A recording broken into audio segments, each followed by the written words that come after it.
Welcome to Hope from History, where the ancestors teach yes you can, because yes we did. Addie Banks presents early Black entrepreneurs who have a history and business story to share.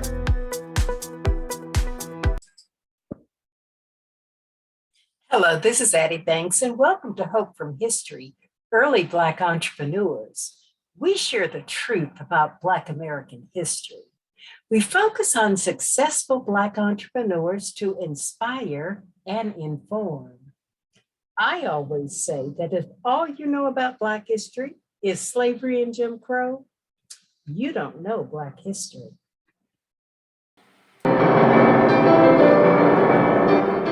Headline: Blind Tom, born a slave at the age of 10, became the highest paid pianist of the 19th century. Let that marinate.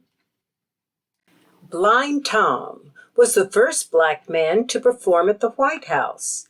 He was a professional entertainer and entrepreneur of sorts, who was not really an entrepreneur, yet he made a great deal of money. Introducing Blind Tom Wiggins. His incredible story spans slavery to valuation per Black exploitation standards, earning as much as $100,000 a year, traveling the world, yet he could not spend a cent of it. Thomas Green Wiggins was born a slave in 1849 on the Wally Edward Jones plantation in Harris County, Georgia. He was blind at birth. His slave parents were Domingo and Charity Wiggins. After discovering that the infant was blind, Jones refused to feed or clothe him. Wiggins' mother interceded to save his life, and several months later, Tom, his two older siblings, and his parents were sold at auction in 1850 to General James Neal Bethune, a lawyer in Columbus, Georgia. Bethune was also a newspaper man and was known for being the first newspaper editor in the South to openly advocate secession from the Union. It became obvious early on in Tom's life that besides being blind, he had disabilities that rendered him unable to perform the work normally expected of slaves. Therefore, Tom was left to play and explore the Bethune plantation, essentially ignored. In his parents' cabin, Tom was known to beat on pots and pans or drag chairs across the floor in an attempt to emulate a particular kind of noise. As a child, it was Tom's custom to echo the sounds around him, repeating accurately the call of crows, the rooster in the yard, the singing of birds, and even trains. From his earliest years, he could mimic many kinds of sounds with uninhibited enthusiasm. Later in life, he would incorporate such effects into his music, imitating wind and rain, for example, and claiming that the sounds of nature had taught him the melodies. The Bethune family had 7 musically gifted children who played piano or sang, and unbeknownst to them, Tom was paying sharp attention, often outside under an open window, absorbing the music as the children practiced. One day, at around the age of 4, Tom ventured inside and sat at the piano, and to the surprise of everyone, he played a reproduction of the music that he had heard the Bethune children practice. Everybody was astonished by what they heard and recognized Tom's natural gifts to play the piano by ear. General Bethune soon recognized that his young slave was a musical phenomenon. After this, they set up a room for Tom attached to the family house, equipped with a piano, and they arranged for him to have piano lessons. Soon, Wiggins' ability quickly surpassed that of his teachers. By age 5, Tom reportedly had composed his first tune, The Rainstorm, after a torrential downpour on a tin roof.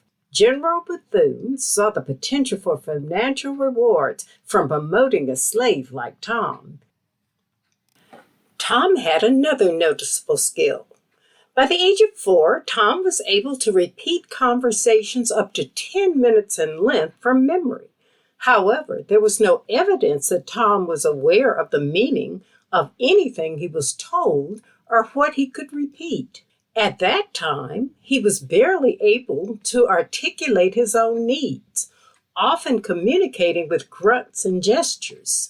Another example of Tom's extraordinary abilities was shown after he was taken to a political rally in 1860 in support of Democratic presidential candidate Stephen Douglas. Years after he attended this speech, he was still able to repeat it while capturing the tone and vocal mannerisms of Douglas. Additionally, he was able to recreate the heckles and cheers of the crowd with remarkable precision. Today we know that Tom was autistic. Tom the boy lived in his own world. A neighbor, Otto Spar, reported in a story about Tom in the Atlanta Constitution in 1908, stating that Tom seemed to have but two motives in life: the gratification of his appetite with food and his passion for music. He said, "I don't think I exaggerate when I state that he made the piano go for 12 hours out of 24. General Bethune embraced his musical prodigy and renamed the child Thomas Green Bethune, and immediately found a way to make the relationship lucrative for himself and his family. Bethune hired out Blind Tom from the age of 8 to concert promoter Perry Oliver. They toured extensively in the United States, performing as often as 4 times a day, and earning Oliver and Bethune up to $100,000 a year, an enormous sum for the time, equivalent in $2004 to $1.5 million a year, making 10-year-old Blind Tom undoubtedly the 19th century's most highly compensated pianist in the world. General Bethune's family eventually made a fortune estimated at $750,000 at the hands of Blind Tom. Wiggins' lack of emotional development, coupled with extraordinary musical ability, made him prime for exploitation. Tom toured the South with Bethune or accompanied by Oliver, his manager, though the travels and bookings were sometimes hampered by North-South hostilities, which were drawing the nation toward civil war. In 1861, Blind Tom was on tour in New York when Georgia seceded from the Union. He and his manager hastily returned south and scheduled a number of events that would raise money for the Confederate cause. Inspired by what Tom had heard of the war, the 15-year-old Wiggins composed his most famous piece, The Battle of Manassas, a song evoking the sounds of battle interspersed with train sounds and whistles, which Wiggins made himself. One biographer wrote that Blind Tom's perfect pitch, hypersensitive clarity, elastic vocal cords, lack of inhibition, and total immersion in the world of sound enabled him to recreate a horrific battlefield experience like no other. Because much of the proceeds from these concerts went to help sick and wounded Confederate soldiers, many black newspapers refused to celebrate Tom, not understanding his condition that rendered Tom not responsible for his behavior.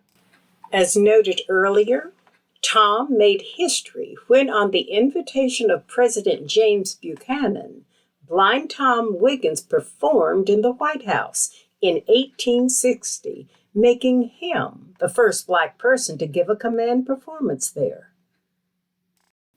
In 1866, at the age of 16, General Bethune took Tom on a European concert tour. He won the acclaim of composers and conductors who acknowledged Tom's extraordinary natural talents.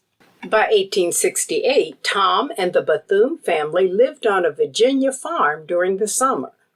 Tom toured the United States, Canada, and South America, averaging $50,000 annually in concert revenues. In 1869, while on tour, Tom crossed paths with the writer Mark Twain, who was himself on a speaking tour.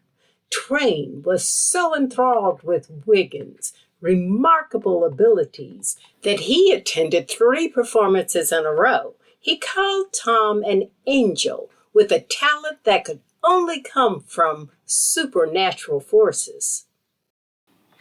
Now, let's go to a Wiggins concert.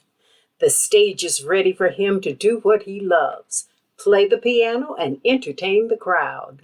Wiggins sits at the piano, and before playing, he introduces himself to the audience in third person, saying, "Tom is pleased to meet you." He might begin his entertainment with mimicry of voices of public figures and nature sounds. When he is ready, he will begin his musical presentation playing tunes from popular ditties of the day, to classical music, to hymns and waltzes.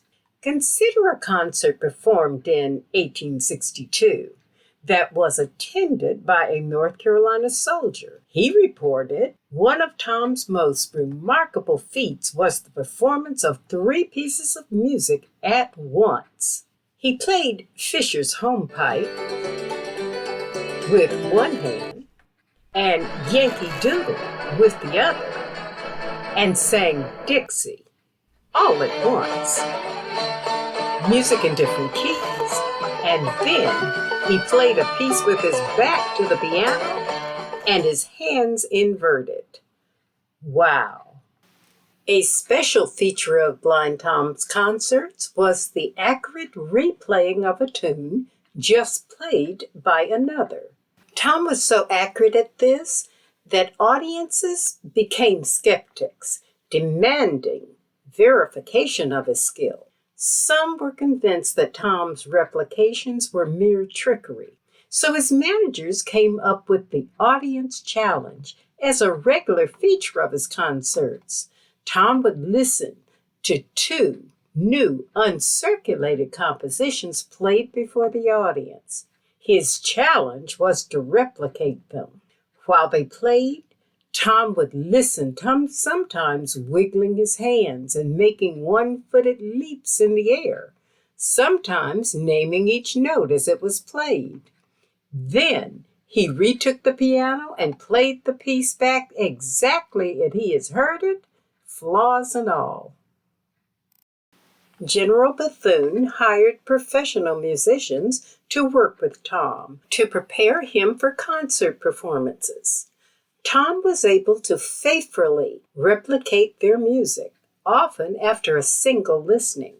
Reportedly, Tom learned 7,000 pieces of music.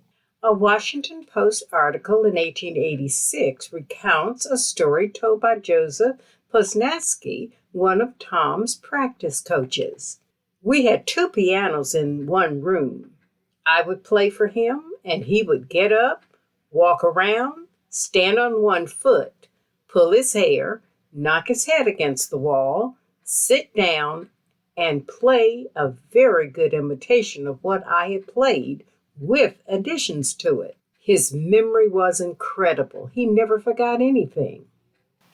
In 1875, 12 years after the end of slavery, General Bethune transferred management of Tom's professional affairs to his son, John. It is noted by historians that there is no evidence of Tom acknowledging that he was free from slavery. His life continued under the same circumstances as when he was a slave. With John, his new handler, Tom continued to tour around the United States for the next 8 years. Beginning in 1875, John brought Tom to New York each summer. While living in a boarding house on the Lower East Side, Tom created new compositions that were published on his insistence under pseudonyms: Professor W.S. Raymond, J.C. Beckel, C.T. Massenburg, and Francis Sexeles. Seems that Thomas Wiggins not only had original music, but original thoughts and demands. In 1882, John Bethune married his landlady, Eliza Strutzbach, who had developed a good relationship with Tom. She had a knack for pacifying him when he was in a volatile temperament. However, shortly after their marriage, John embarked on an extended tour with Tom, in effect abandoning Eliza. When Bethune returned 8 months later, his wife filed for divorce. The couple split up and John took Tom. A bitter battle ensued, with Eliza hounding John for financial support, a claim that the courts ruled in John's favor. In 1884, after John died in a railway accident, Tom returned to the care of General Bethune in Virginia, but this over Eliza's objections. She sued General Bethune for ownership of Tom and played the slave mama card.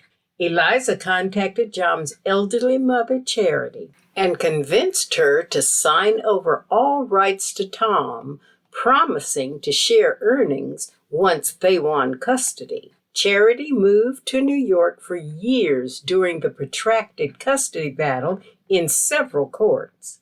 In 1887, Tom was awarded to Eliza. But Charity soon learned that Eliza would renege on their deal and move back to Georgia.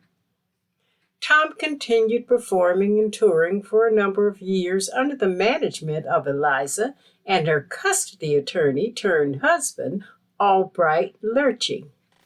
Willa Cather, a novelist and writer for the Nebraska State Journal, dismissed Tom as a novelty act, a human parrot. She called Tom a human phonograph, a sort of animated memory with sound-producing power. She pointed out a disturbing aspect of Tom's life, highlighted by his introductions. As mentioned, Tom introduced himself on stage always in the third person, and he imitated the words of various managers from years past, not understanding their meanings. He talked about his mental state with blatant lack of self-awareness, his medical diagnosis of unsound mind. Willa Cather described the discomfort that she felt at a concert. It was a strange sight to see him walk out on stage and with his own lips utter another man's words. He introduced himself and spoke quietly about his own idiocy. This was insanity, a grotesque horribleness about it that was interestingly unpleasant. One laughs at a man's queer actions, and yet, after all, the sight is not laughable. It brings us too near to the things that we sane people do not like to think of. Eliza and her husband divided their time between New York City and New Jersey. In 1903, Eliza arranged for Tom to appear on the popular vaudeville circuit. He spent almost a year performing in vaudeville before his health began to deteriorate. It is believed he suffered a stroke in December 1904, which ended his public performing career. After the death of Eliza's husband, she and Tom relocated to Hoboken, New Jersey, and purchased a house. They kept out of the public eye, though neighbors could hear Tom playing piano at all hours of the day and night. Tom suffered a major stroke in April 1908 and died the following June at the age of 59. Be inspired. Learn the history of Black entrepreneurs and history makers in every field. Become a subscriber to No Black History Podcast at patreon.com. Subscribe to ASB History YouTube channel and look no further than America for Black heroes and sheroes. This is Addie Banks. Love Black history.